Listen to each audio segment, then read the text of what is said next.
Gamer Leaf, the podcast in which one man strives to level up his geekhood and helping you do the same, one battle at a time.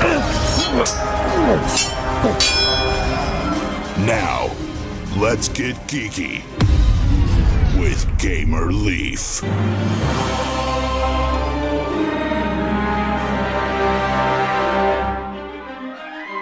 The samurai walks through the serene countryside, his thoughts to the cherry blossoms and the sounds of nature that surround him.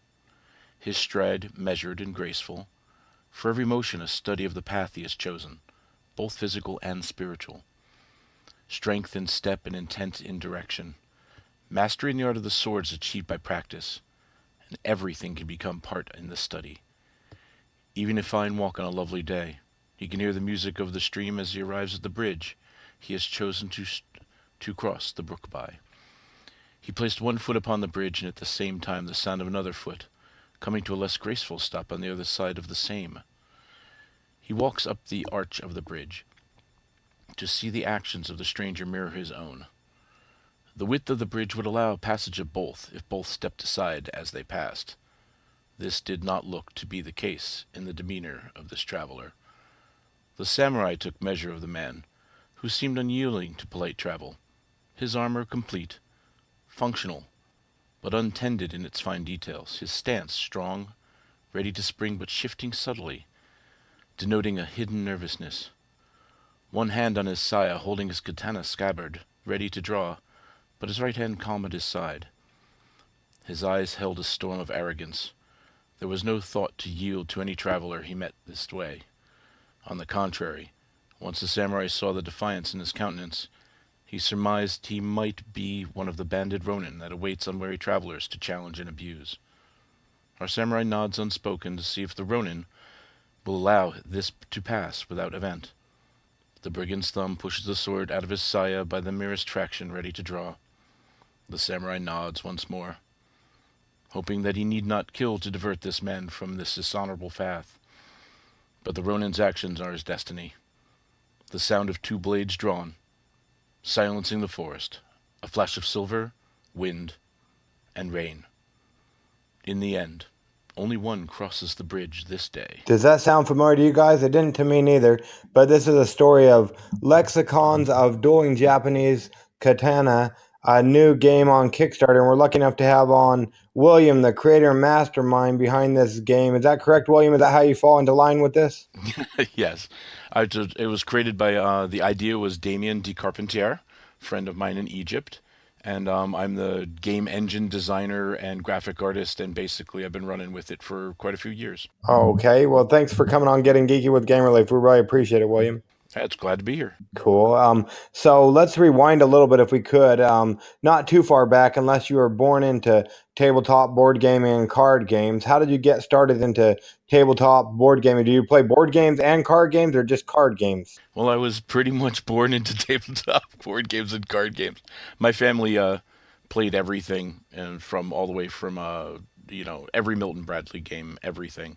So after getting my tail whooped by full-on adults for most of my lifetime, it just became kind of natural to want to keep gaming. Got into every kind of board game, and then role-playing games, and then just about everything. I don't think there's anything I haven't played. So no longer just Milton Bradley? Well, that a long time ago, showing my age, that was pretty much the only one. Heck, I remember Easy Money. That was Monopoly before Monopoly closed them down. So. Oh wow, I didn't know about that. That's cool. So did you like was Easy Money a better game or Monopoly, or what would you say if you had to judge the two together? They were both almost identical. They definitely were copying from each other. I was more of a child. At least I was that young then. But so I don't know who won that one morally, but they were both a good time. Made me think of kind of game mechanics as a kid coming up, because I loved my uncles, but they showed me no quarter whatsoever. If I won, I earned it. There you go. That's how it should be. That's how we are on our kids. There you go, cool bean. So, is do you have a favorite game at the current time besides Lexicons of Dueling Japanese Katana or any of your other decks? Because I think my audience would have dragged me out into the street and have me hung if I let you pick your own game. Oh yeah, no, no, no. I love my game, but let's see. Um, I happen to oh gosh, now a whole bunch of them running through my head right now. I apologize. Um, I definitely love I love Wings of War. I think that is a really fun uh, game where you can teach it really quick and people can have fun all day with that. You know, that's got a couple segues into the new Star Wars stuff. That's fun for newish but still fun. So, what was the name of that game again? Wings of War. What can you tell us about that one? I haven't heard of that one. Oh, it's great. It's basically about World War One fighter combat, and it's a. I like double blind laydowns. It's just something I've always enjoyed. That's why it's a little part of my game for mine. But it's where you maneuver airplanes against each other on a tabletop, and you just shoot each other up like World War One. They got a World War Two version of it. It's what they augmented kind of into the new Star Wars game. I do like miniatures. I've been 40K and stuff like that for years. Um, so I like kind of tactical games a little bit, but I mean played old Avalon Hill stuff way back when. So, but that's that one. Okay, cool. And you talked of the the blind. What did you call that mechanic? Whenever you don't know what your opponent's doing until you flip a card or show what you intend to do, we usually call it a double blind. You know, the we is a yeah. Did that mechanic show up in any other games besides that one and yours? A few, but usually double blind layout like Robo Rally. Yeah, that's another one I love that one. That's another one where you kind of are maneuvering.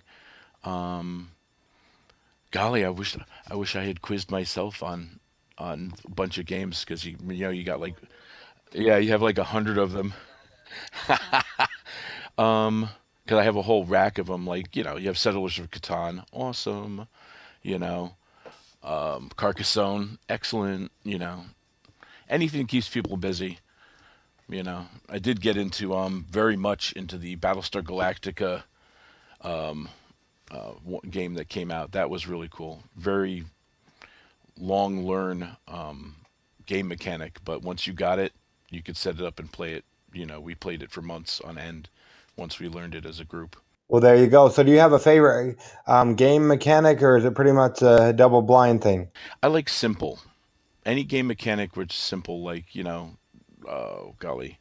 Oh, now I'm starting to remember like all of Steve Jackson games, just all of them, because he likes it simple. He's a nice guy. Um, and I like so that people can get playing quickly.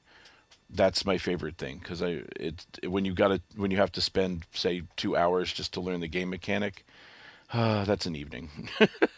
For sure, for sure. So, we have let's see, we got into it recently. Well, I haven't been into it. Truth be told, I haven't been in gaming. I think I fell in love with it not this last Christmas, but the previous Christmas before that. Before that, my wife was into the Kickstarters and whatnot, and we played a few games here and there. But I kind of fell in love with Blood Rage when me and my son sat down to play that. Me and my 9-year-old. Well, he's 9 now. I don't remember how old he was then. Probably 7 or somewhere, 7, 8. But yeah, that's when I fell in love with it. But we keep on getting games; they keep piling up, and there's a lot that we haven't played. I think people call them the shelf of shame. Do you have any games on your shelf of shame that you hope to get to this year? Yeah, I've my Kickstarter addiction started a while ago with I love to collect miniatures, but I just got oh gosh, I just got the one really neat Japanese based board game where you get all the cool extras. Just before that I got the Conan box set. Wow, that was pretty. It's fun. It wasn't Rising Sun, was it? Oh, yes, Rising Sun. Yes, you're correct. Oh boy, we're waiting on ours. Oh, I just got it like last week. It's probably just taken a while. Oh my god, you're gonna be so happy with it. It's so pretty. It was definitely worth the money. Cool. And I want to say somebody just dropped a video. Who just dropped a video? Dan King, who is the Gameboy Geek, he just dropped a rules school on how to play that, I think. Oh, nice. Nice. The thing I liked about the Conan game is it's similar to a couple other game mechanics. I'm not saying it's a cop, it's just similar to a couple of the other hit miss dice game mechanics, which is another simple one. Because at first you look at the Conan game and it looks really difficult, and then I was like, oh, this isn't hard, and it's just gives you a lot of options, and the miniatures were very pretty. You know. Cool. Yeah, my wife's a sucker for minis, especially ones with dragons, I think. Definitely get a kick out of that. Cool. You're married. Well, I married a geek also. We met at Gen Con a long time ago. So, yay. There you go. Yeah, she kind of she seems to pick her hobbies. She said one day she's going to pick less expensive hobbies. Before it was all about the books. Like before when we got married, what yeah, so going on 17 years ago, I'd never known somebody to have so many books in my life when we moved into the same place. Right before we were getting married, when we moved our books, and I never knew anybody who had that many books. And then just over the years, they've accumulated. Luckily, Kindle saved us, so now don't have to carry them around anymore. But then she found board games or whatnot, and I think those might be a little bit heavier than all the books. But yeah, it's getting up there. She said one day she'll pick a hobby that's not so expensive. Yeah, I think that's what's going to keep me and my wife together after all these years is the same thing because we've got about a dozen bookshelves, and it would just be too complex to divorce and separate the books. So it's it's just easier to stay together. Oh, there you go. Yeah, that's true. There you go. There you go. So now we know that William will be married forever. That's good. Yes, I'm lucky. So you plan to get to Rising Sun, or are there other ones you want to get off your shelf this year? Oh yeah, no, definitely gonna play Rising Sun. Definitely gonna get into the Conan. I did was it Alabaster Station a while ago. That one was really good. Have that all painted up. That was a really nice, really different game mechanic. That was about 3 years ago. I get sucked in any coolminiornot.com piece. That's the only thing I got to be careful of noticing. Yeah, there you go. So did you, or you go for the hate game? Oh, I had to actually kind of stop a little bit. Like I support anybody that's thrown towards me or anybody that I know on Kickstarter because I know what it feels like to need the support. So I've kind of limited, to like okay, like Kung Pao Chicken, awesome, got it. I haven't got to play it yet. Well, sure. We did a review video on that. I love that game, and he just sent me. We weren't able to back it, but he just sent me a couple copies because I helped him with the review and stuff. Yeah, no, he's cool. He keeps up with that everybody that supports him because he's backing me and I got into his first game. When he was one of the first ones I backed. Oh, cool. Yeah, he's going to actually. Well, I think he has Cat Rescue. He sent me that. I haven't been able to look at it, but I think that launches next month sometime. That's awesome. That's awesome. No, so trying to keep the addiction to at least a fair shake, so I don't have to separate my books. So you're in recovery then? A little bit, a little bit. Now I just have to kind of, a certain amount. I've got two of them hanging right now, but nobody's gonna, my wife isn't gonna give me the fisheye for those. They're not too bad. So. Well, there you go. And it sounds like something that you're not necessarily in recovery for is making a game. The word on the street is you have a new game or a part of a game, maybe an expansion or whatever you would call it, on Kickstarter. What can you tell us about that, William? This particular Kickstarter is my fourth deck from the Lexicons of Dueling series, which is basically different kinds of weapons, different we've got previously as longsword, rapier, and two-handed weapon, which is called a claymore. And the fourth one's my favorite so far, which is the Japanese katana. And it was just a, how would I put it? It was a proof of concept that my friend Damian had brought up and said, we want to make a card game about sword fighting. And I was like, okay. And then a year later, we had the longsword out, and it worked out. And so we've been able to get three of them going. It is really just out of the house publishing because it's a total side thing and it's a serious labor of love. But I got to go hang out at a dojo, and I'm going to be going back to fine tune everything because the deck's ready to go, but I'm going to fine tune it so that it's so that it's just spot on.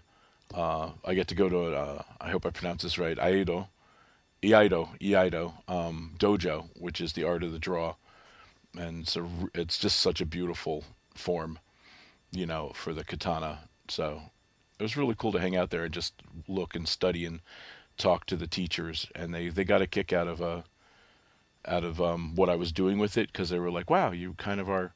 Everybody that I bumped into, I apologize for a little brag, but I guess that's what I'm supposed to do. All the martial artists that I've gotten in touch with and worked with, they're all very happy with how the decks came out, that they represent how a card game could. I mean, you can't get everything in a card game, but that they feel like they can see the fight happening as they play the cards, even when they fight against other weapons. So, that's I'm very proud of that. So, getting this one just right. It's the scariest one for me because I'm a martial artist, but I haven't practiced in a while. But I know the study is very deep, so I didn't want to just be like, oh, throw it out there. I want it to be good. Cool. Yeah, that's always good. Trying to get the game right. A while back ago, we had some people on. They made a game called I don't know if you saw it on Kickstarter or not. It was called what was it called? Side effects. They did a lot. It was on side effects of medications and whatnot. And they talked to pharmacists and whatnot and did a lot of research that way. Wow.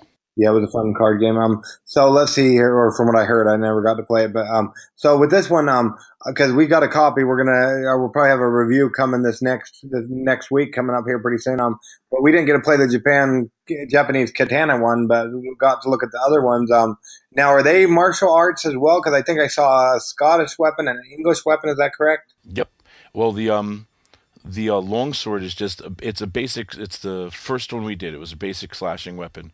Now, people might giggle a little bit, but I've been LARPing for 20 years, and I've also been studying with friends and done a lot of martial arts, so I kind of know where the pointy end goes and how to slash with a longsword, so I was able to sit down and make a cohesive and good sword fighting thing, but it wasn't set to any particular style, because I don't know any particular style. I just know, the basic concepts.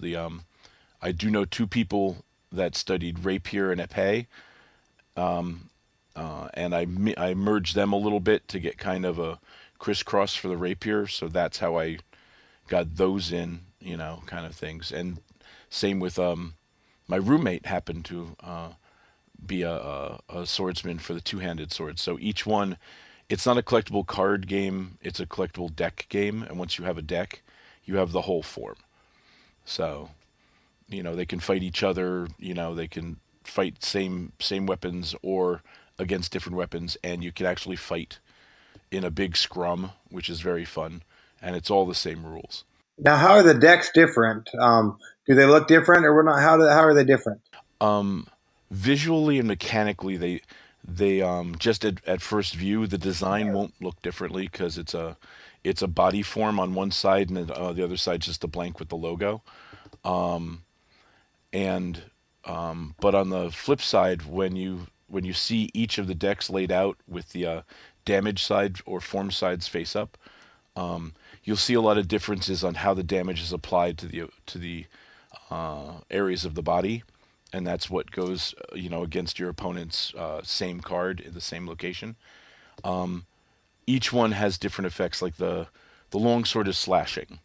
It's slashing, it's cutting. The rapier has a little bit of slash, but it's more penetration, it's more accuracy. The two-handed claymore is very slashing, but it's very heavy and slow. So there are different, like, it shows the posture of the body of the person wielding the weapon, the location of the weapon and its damage areas, and it also shows kind of how much the weapon defends against the incoming whatever is coming at them. So it's all kind of composed onto the single card to keep it simple. And everything has a weakness and a strength. So, you can lop somebody's head off with a claymore, but you leave yourself open a lot, and it's a very heavy weapon. So it's a little tiny bit slower than a rapier. Rapier against the two-handed claymore is really fun to see because it ends really quickly one way or the other.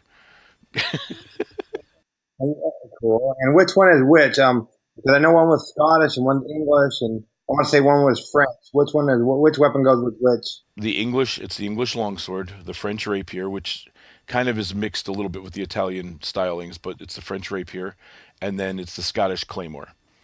So those are the three European English style, weapons, and then we jumped across the ocean into Japan. Yeah, that's awesome. I hate to do this. I know. I'm at least excited about how to play the game and whatnot, and more about the game. But for a moment, we need to take a quick break to pause for some other great games that are on Kickstarter, known as our Kickstarter Corner. So give us one moment. It's time for Kickstarter Corner.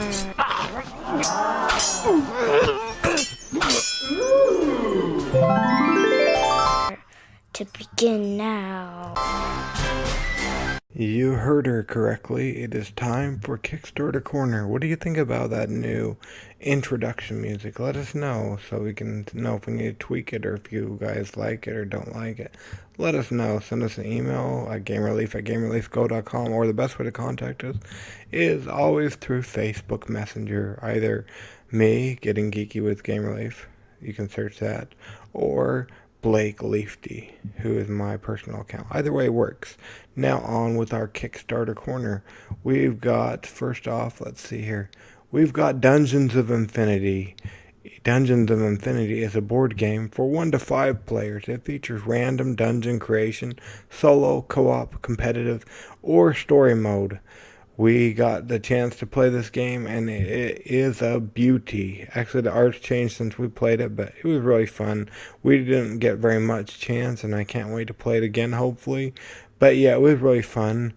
We just did a review. So look for our review if you go back and listen to Friday's episode. And so like 3 episodes ago or so. And it's a pretty fun game. Look for Joshua Burrell, who is Logan Chops Reviews, to be doing a review, as we had to send our prototype copy off to him. So that's why we didn't get much time to play it. It actually has different modes of the game, as you heard me saying. But my favorite one is where one person can be a double agent. That sounds like a fun one. So yeah, check it out on the Kickstarters. It's got about 28 days to go. So it goes through the 19th of March. They're doing pretty good, I would think. But yeah, check out Jack's new Kickstarter. And then, let's see, we have Ankle Biters, Pixies versus Gremlins. Pixies and Gremlins face off in this light strategy, whimsical card game. They have funded, yes, they have overfunded. They're overfunded. They funded in 36 hours, and this project goes through Thursday, March 8th. Check it out on the Kickstarters. The art for this is a beauty, especially if you have a chance. Watch the movie or the Kickstarter video. I really liked it. Then we've got Creatures of Athos, Volume 1, D&D, 5th edition, and Pathfinder. Creatures of Athos, Volume 1 is a 150-page bestiary compatible with both D&D 5th edition and the Pathfinder role-playing game. If you're wondering more about it, you can go back and listen to our interview. We did do a great interview on this one. Interviewed 2 of the creators of it. So check that out. Even if you just get an opportunity, check out the art on this great Kickstarter page. Once again, we will leave all of the links in the show notes. And then, last but not least today on our Kickstarter Corner is I Am the Greatest Hero Edition. It's a hip pocket superhero card game, fast-paced play, great fun, and unique art. Each game is different. Become the greatest hero. And yeah, this has about 25 days to go. It will be over Friday the 16th of March. So yeah, check it out. They seem to do a lot of live Kickstarter videos, so check that out. And yeah, it looks like they need money for the art, and look for us to be doing a review of this. And if you don't want to take a podcast word for it, hopefully you will, but if you don't, check out the prototype review that the Mighty Meeple did. We'll leave links in the show notes for this one as well. So yeah, there you have it. Kickstarter Corner. Now, let's get back to the real fun and reason you're here, the interview. We'll catch you on the flip side of this interview. Okay, thank you for that. Now, William, yeah, so that sounds great. Now, per se, me and you were to sit down and play Lexicons of Dueling, the card game or whatnot. How would that look? I mean, how would it sound? We are on a podcast after all. True. Now, basically, you sit across from somebody else. It's better with a playmat, but if you don't have a playmat, what's the fun bit is the rules are actually in the deck of cards. It's got 4 cards, which kind of give you an overview of all the rules. It's a good way of just kind of going back. If you see a demo, it reminds you now. You'd sit across from somebody. You'd best way of putting it to do just a verbal demo is you lay down 3 cards in opposition to each other across from each other. When you flip one at a time, you do the resolution where the red damage will go to the same location on the opposing card in the same spots. And then if there's green on that card, it will either add or subtract to the incoming red damage, and vice versa. The same comes from your opponent, goes to your card, the red, and then you add or subtract the green on your card. And at the end, what you get is results which are called disarm. The concept of the first game, and which is the whole game, is it's tournament play. You're actually not trying to kill anybody. It's that you're trying to point or knock them out of the combat, kind of like what was a Knight's Tale, which they really weren't out there to murder anybody. They were out there just to ping each other until somebody dropped out. So the way you are knocked out is you get 10 disarms. Once you get 10 disarms set aside, you're out. Now, what a disarm is if any damage gets through your green defense. So if you take 3, just as a random number, you just take 3 cards off the top of your deck, you put them in a pile to the side, and once you get to 10, you're out. So we call them engagements. So you lay down 3 cards in opposition, find the resolution for each of the flips in turn 1, 2, and 3. If you're still around, which sometimes you're not, you then go to the next engagement, which can be 6. And then after that, if you survive that engagement, you lay down as many as you legally can play. Now, one of the things you got in your hand, which you keep in your hand, you don't lay down, something called a form card. What a form card is it's kind of the essence of that particular weapon. Like, is the person nimble, or does the weapon have an ability to block? Does the weapon have the ability to parry and riposte? So each engagement, I'm trying to make sure I use the right words in my own game. Each engagement, you can lay down 1 form card, and it usually exhausts you a little bit, or you can only use it once per combat, and it allows you to change the result. Anybody that's done any kind of tournament play, or actually tournament fighting, because as a martial artist, I did that for a while. You kind of, when you get into a tussle with somebody and you're trying to point fight, you try to figure them out. So you commit yourself to a little bit of a fight, you withdraw a little bit, commit a little bit more, withdraw a little bit, and then you're in. Either this ends or it doesn't. And we kind of incorporated that into the game. So the first engagement of 3 is you're testing your opponent. And if you can finish them, fine. If you can't, then you're going to test them again a little more. So it allows you to change out as you're playing. The neat part about it that I was very proud about is that you don't shuffle. You can in a variant game, but what you're playing is you pick the 10 cards you want off the top of your deck, and you lay the deck the way you want. You get to stack it however you want, because you have an idea of what you want to do when you're going in for a tussle. Whether you change your mind, that's up to you, but you have an idea what you want to do. And there's a way of, you have total control of the cards. The only time you kind of lose control is when they have to go into the discard pile. That's kind of forms and ideas and moves you're forsaking to get other ones into play. So that's kind of the basic aspect of it. It was actually designed to be played while you're waiting for like a Magic tournament to finish up. So you could whip this game out, play it 3 times while you're waiting for the next guys to finish up their rounds of any other kind of Yu-Gi-Oh! Or Magic or anything like that. and it plays pretty quick. Okay, cool. And you talked of forms or something on like a card you can play during the engagement. So do those go in your hand with you? When you pick your 10 cards, usually you pick 1, 2, or 3 forms so that you can modify a result. Like say you're about to get your head lopped off, you have something called like a surprise dodge, which means you kind of pull a muscle to get out of the way, and all the cards have everything you need written on them. So you follow the instruction on the card, and the surprise dodge is a sample. Say you got stuck really bad by the guy, he figured you out, and he lopped you across the neck, and you're like, okay, I'm gonna be out this flip if I don't do something. Basically, it's you going, uh-oh, and you kind of trying to get out of the way.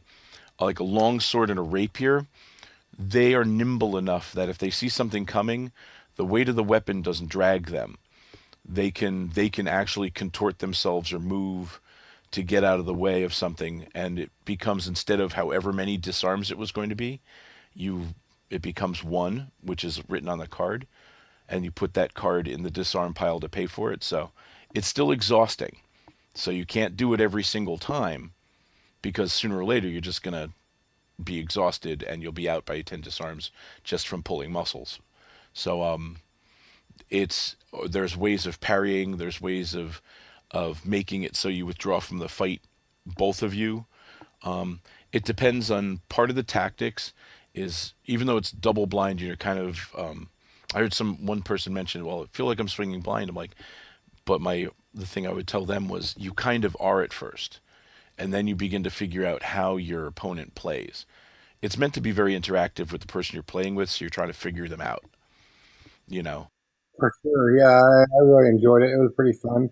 So, per se, they were listening at first, they kind of fell asleep. It wouldn't be because of you or your awesome game. It'd probably be because they're sick of my voice in the podcast. At the time of this recording, we'd released 22 episodes this year so far, and so, but now they're suddenly awake. They're jolted awake, so they hit the oncoming traffic. Now you have their full attention, William. Why should they take a chance on Lexicons of Dueling Japanese Katana, especially with all the other great games currently on Kickstarter? Well, first off, they should still buy all those other great games on Kickstarter.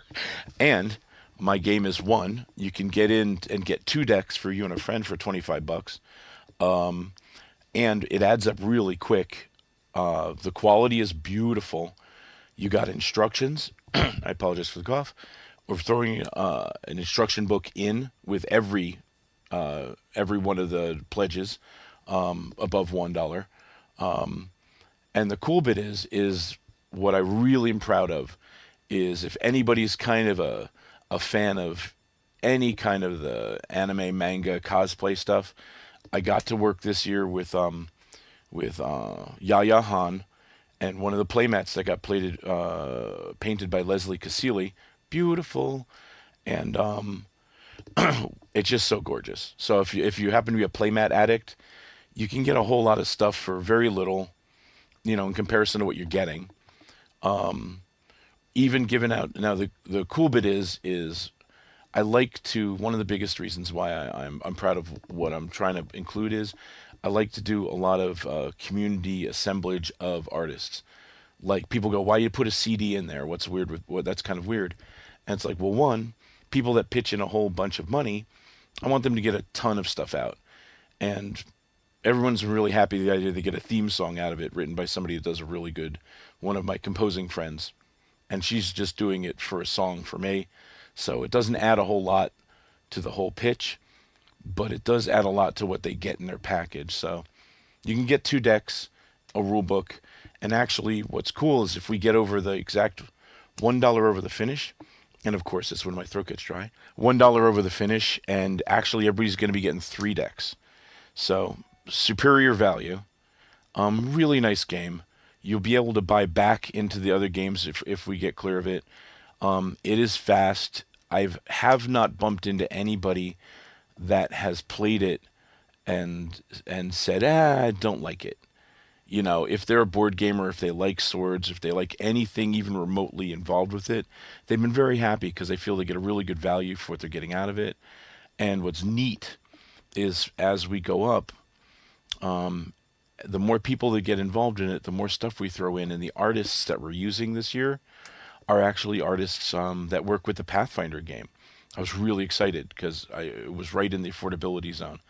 So anybody that's looking for one of the heroes or the samurai heroes, it's big, but you're also getting drawn by somebody that draws for Pathfinder and Piezo artists. I'm super excited. And beyond that, it's a good game. It's a really good time killer if you want to just play a fast game.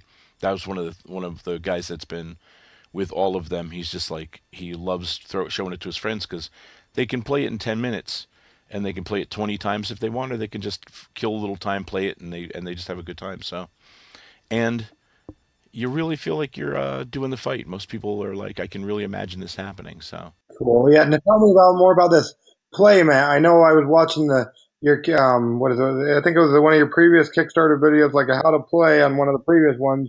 And there's an awesome mat. And then looking down at the further of the page on this Kickstarter page, there's some pretty cool mats. What can you tell us about these playmats? Well, that's cool is we threw in at $75 and more, we you can grab one, and basically it's a bunch of decks, a whole bunch of cool stuff, a play mat to go with it, and if we get over one of our let's see, I apologize. There's a small pause. Rebooting, quick reboot on the brain, and then one, it's just really fun to lay them out because I'm a playmat addict. I will totally confess to that. I'm a playmat addict, and I'm not going to change. Two, I get to work with a bunch of really cool artists, and three, I get to hand out really cool playmats.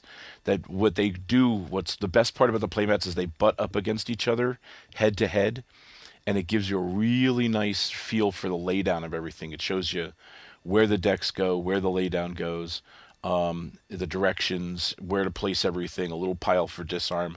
It just cleans up the whole play area, so you know exactly where to lay stuff out. What's fun though is if you can't, you just want two decks, it shows you how to lay it out in the card game. One of the rule cards is shows you how to do the play laydown, and the rule book that everybody will get will show you all the variants. It has my favorite thing, which I'll fly into because I know you'd want to hear it.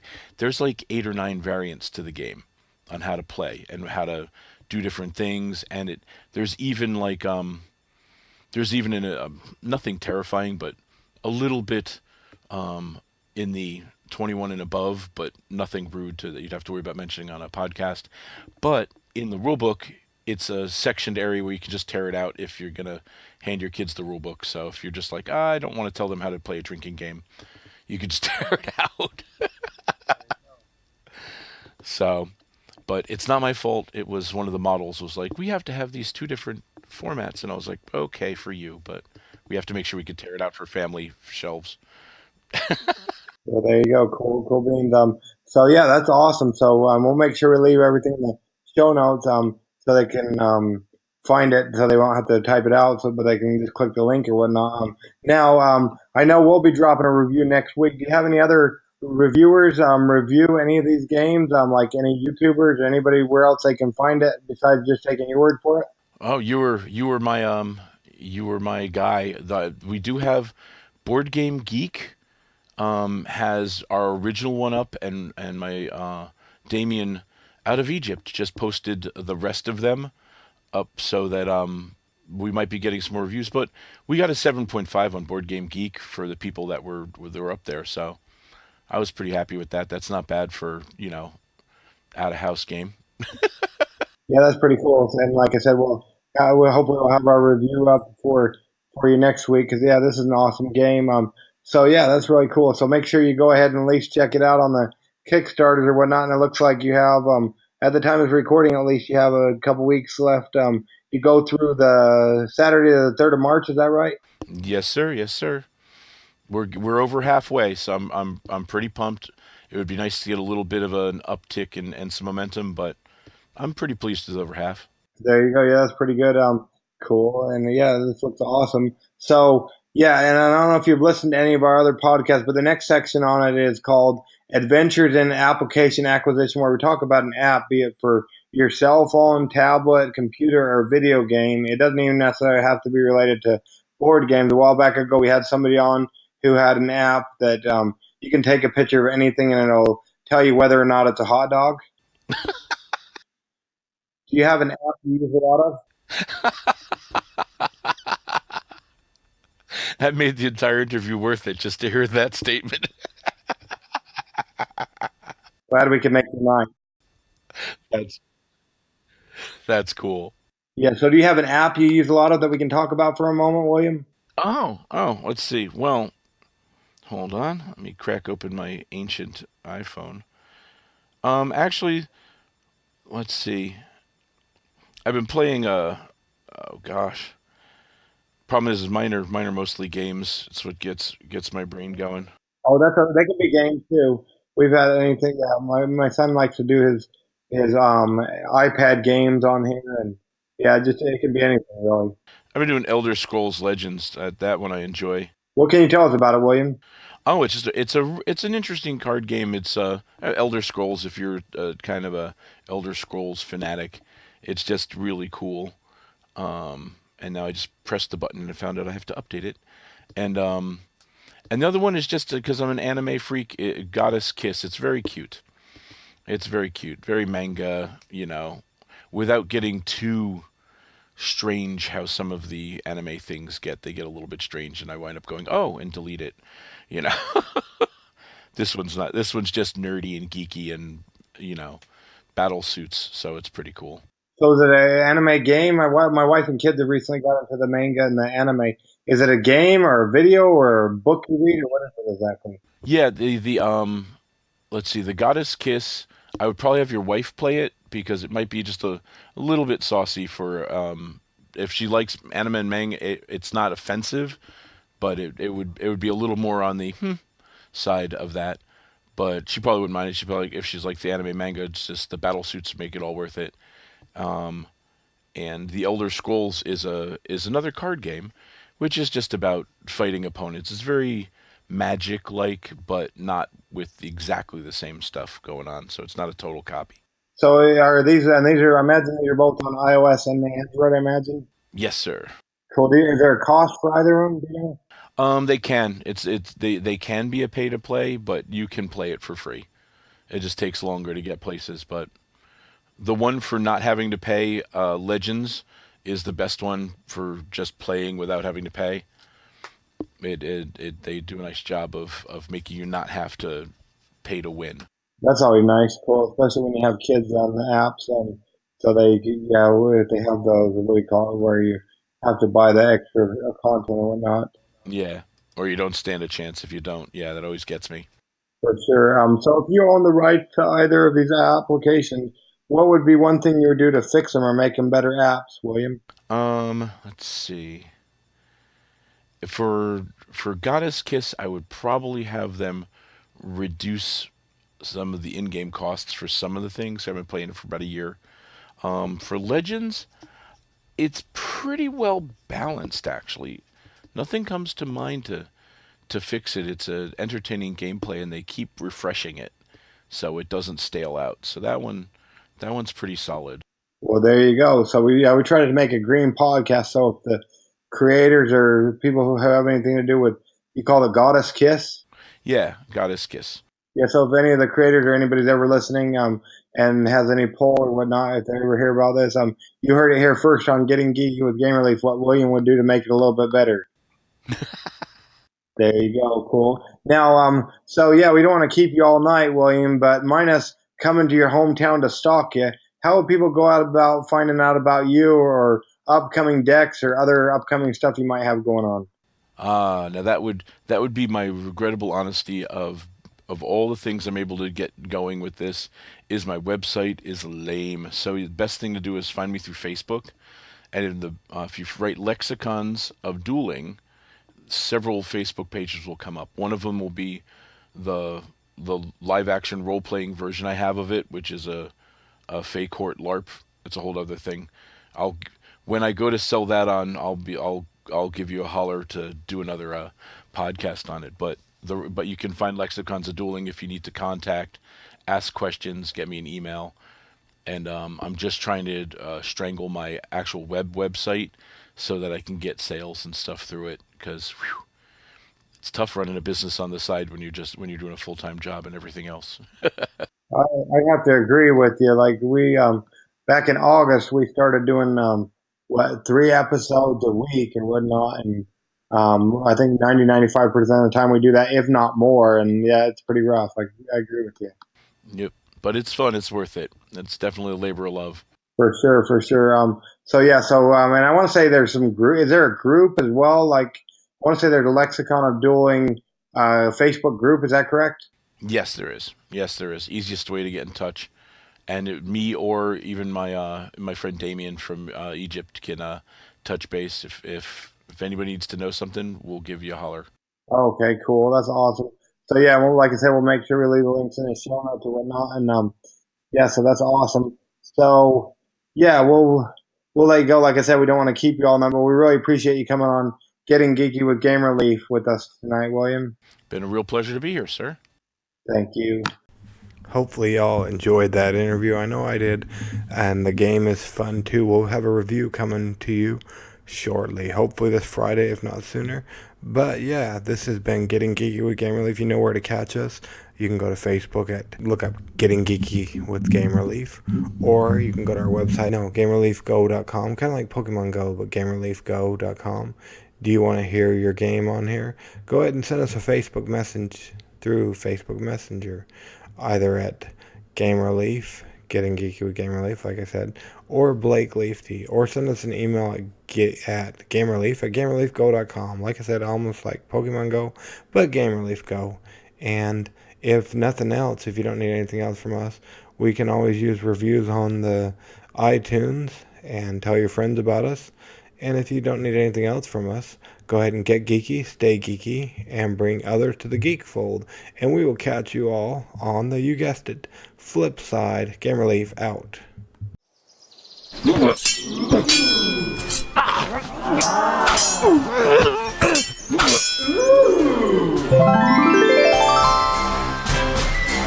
Gamer Leaf levels up. Tune in next week to see if Gamer Leaf's luck holds up.